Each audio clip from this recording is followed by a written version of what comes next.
You Hello. guys, you guys feel fortunate to get out of there with avoiding overtime the way those final seconds played out? Absolutely. I haven't seen the play at all. It looked like to me that I thought Jalen played pretty good D, but they called it, so I'm sure he did. And we missed. I could be wrong on this. I think our last 7 free throws opportunities, we were 2 for 7.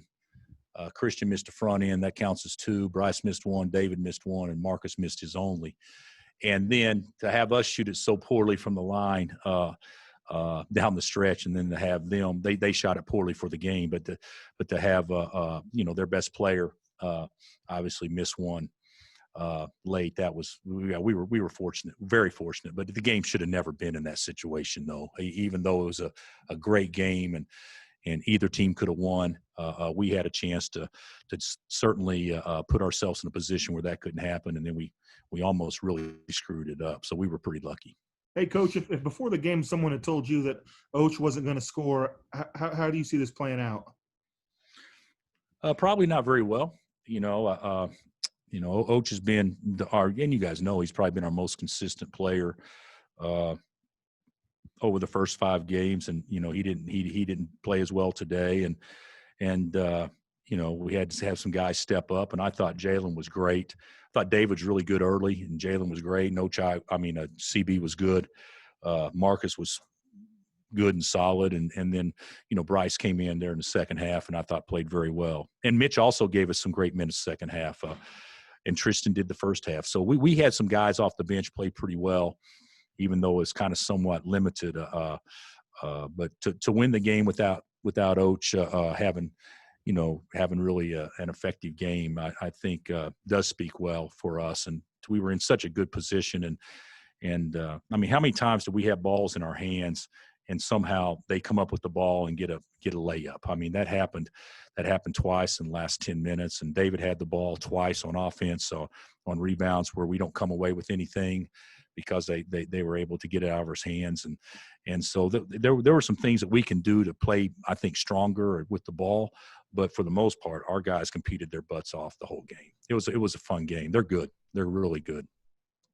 Bill, what'd you think of that last offensive sequence where Bryce gets cut off by the hedge and then makes a pass to David, and David hits Jalen? Just what'd you think on that, and for David to be willing to make that pass? Well, I'm not only willing to make the pass, but to be under control enough not to charge, or not, because the defender was right there behind him. And I thought, it was a great play. I can't remember who threw the ball to him initially. Bryce did. Bryce and Bryce made a couple of really good passes, but Bryce threw the ball to him. And then, of course, David gathered and played off 2 feet and then found Jalen, and Jalen knocked it down. And of course, Jalen was terrific. I mean, unbelievable. But for a freshman, it's just unbelievable. But that was definitely a good play by David. Bill, what do you think of Marcus once you checked him back in the second half toward the end of the game?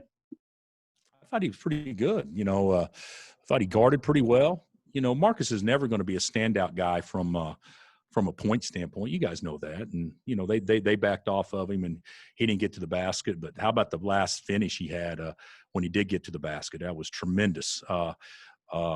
And we did execute.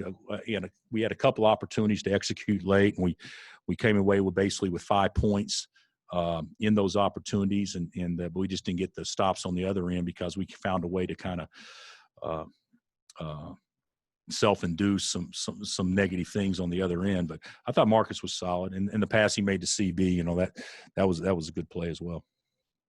Coach, I know you're busy during the game, obviously, but what'd you make of having fans in there? How'd that feel and look, and how did it all go to you, in your perspective? I thought it felt good. It felt like an NCAA tournament game because, there were obviously fans from both sides. Let's call it like it is. Creighton brought, 500-700 fans. So I thought it didn't have the full home court that what we would have if it was all us. And even at 2,500, but I thought it was great. I'd much rather have fans from both schools and not have fans at all. So I was happy about that. I was a little disappointed in take this for what it's worth, and nobody probably cares. But if our fans can't come to the games, don't sell them on a secondary market. Give them to a Jayhawk fan, sell them to a Jayhawk fan, call the ticket office and let us pay you back for them. Hell, I'll pay you back. I will personally pay you back for the tickets if you cannot come, so we can give them to a Kansas fan. That was the only thing about the day that was remotely negative, even though it was still great that we had people in the building. Bill, what's this been like for you? Each game is different in the bench pieces maybe that you use, and who's your go-to scorer. Are you really filling games out game to game, like more so than you have in the past? Yeah, What's that kind of been like? I think it's been okay, but I'm not settled in on anything. I want to play Tyon, and he wasn't really effective in the minutes and get in there, and then you get into a game and which some other guys are playing pretty well, and just decide to go that direction. But I really don't know.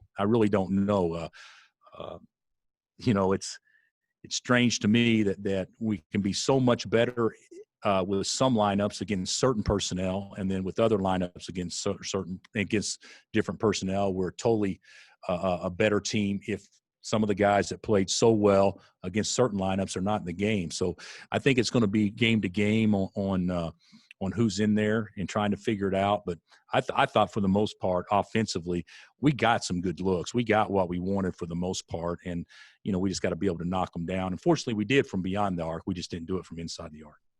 These 6 games, such a whirlwind, such a short amount of time, and you've talked a lot about not really having time to prep for 5 guards before the season. How valuable will some practice time be to that end, working on those lineups, and how high can that take your ceiling when you can actually work on it?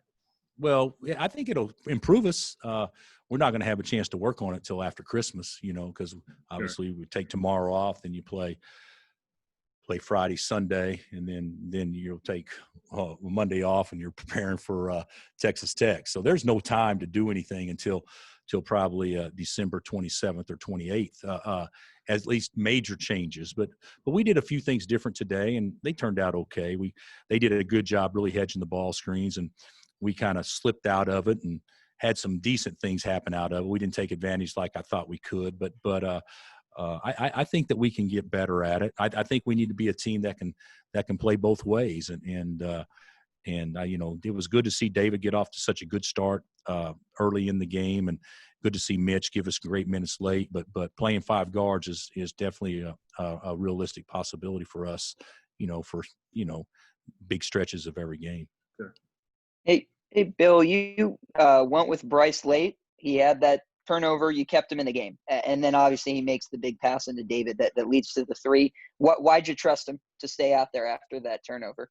Well, I thought Bryce, Bryce is not gun shy. He's a confident kid. I thought that Bryce could make a shot if put in the position to make a shot. I thought he defended very well. And he needs to learn and go through that, because obviously he wasn't strong with the ball there. But it was just a game in which we were just trying to play the guys that were playing the best in that game. Oach, I'd been over there a while, and it didn't have anything to do negative with Oach, but if a guy's going to come in and then be asked to make a shot or do something like that, and he hasn't been in the game for 10 minutes, I'm not sure that's the best position to put him in. So that's the reason why. Bill, what can your guys do better to finish more often on layups? It's been unbelievable. Well, first of all, in transition, you got to make an extra pass. I mean, all you got to do is throw the ball to the right guy in transition. It's 2 points. Instead, we come away with nothing twice. But we just need to practice. I mean, this sounds ridiculous. We need to practice 2-on-1s. We need to practice 3-on-1s. Those should be automatic, and for us not to convert those is certainly would make that's the difference in shooting 40% and shooting 50% just on converting 3 in tight. So we got to do a better job there. I also think that we need to drive to pass more. I think too many times that we're not our standing height isn't such where when you go down there, like Marcus, the first play, of this game. We tried to post him on their Marcus and got exactly where we wanted to get it, but he shot faked and allowed the weak side to come block his shot. That's the kind of stuff that we don't need to do. Just catch it and go. And we allow help to get there too often, and then we're not tall enough many times to play over the help. But it's things that we just got to work on. I think we'll get better at it. Coach, can you talk about the spark that Jalen brought to the offense? I think at one point he had like 12 points between the end of the first half and the beginning of the second half. Well, yeah, he was, second half didn't start great, and he made a couple of – I don't know if he made 2 threes to start the second half, but I know he made 1. But, yeah, he's a good player, man. He's a really good basketball player, and he loves right now how he's playing because he's playing everywhere. I mean, here he is, a guard or a forward or a center, and he's able to drive big guys or play behind the arc when he's got certain guys on him. He's really doing a good job on the glass.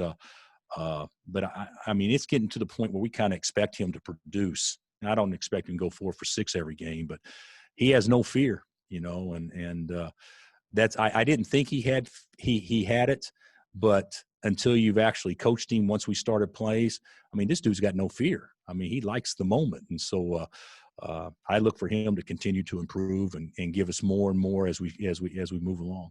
Couple more for Coach.